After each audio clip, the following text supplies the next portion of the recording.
Well, welcome to the One Life Church devotional series where we cover the entire Bible in 20 months. Well, today's chapters are Job 29 and John 17. Now, I think Job 29 is one of the most exhilarating, exhaustive, and compelling descriptions of a leader that is in the whole Bible. Remember in Job chapter 1, God said of Job, there's no one like him.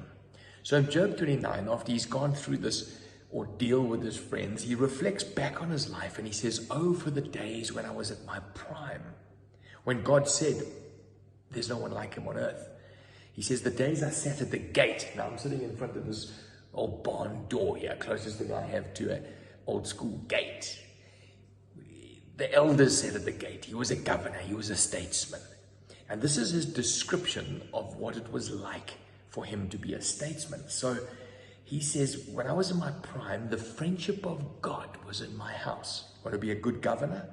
Want to be a good leader?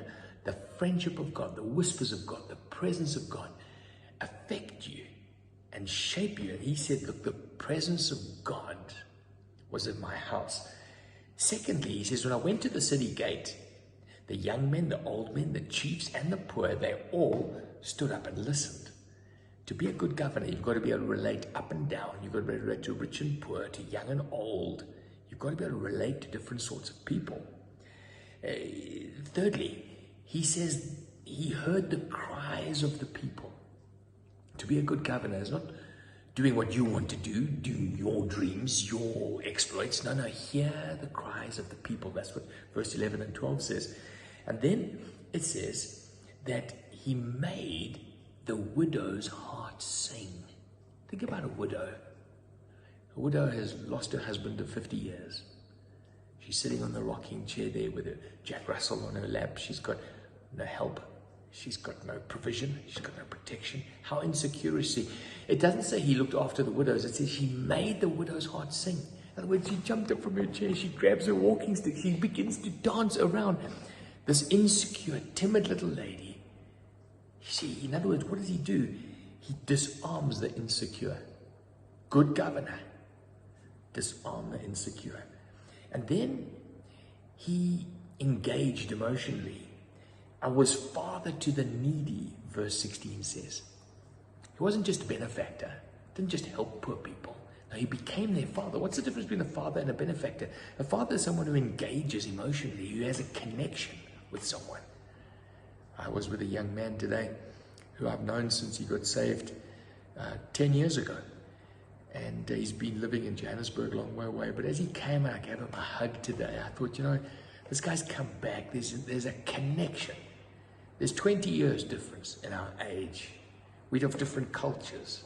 We've had different backgrounds, but there's an emotional connection. That's what you want to do as a leader. You want to make a connection. And then he says, people listened for me, expectant, like the spring rain. It's raining on the roof outside now.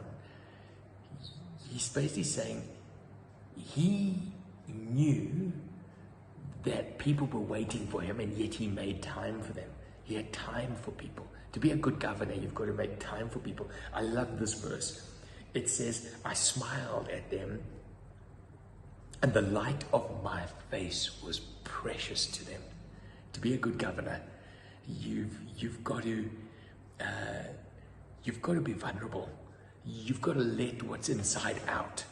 And a smile is one way to do it. And then he says this, I chose their way and sat as a chief.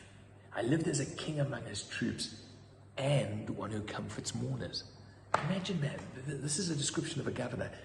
He's riding out as a king, but he's comforting mourners. Incredible picture. I suggest you could find another 20 in this of what a good governor is. Good exercise for you today.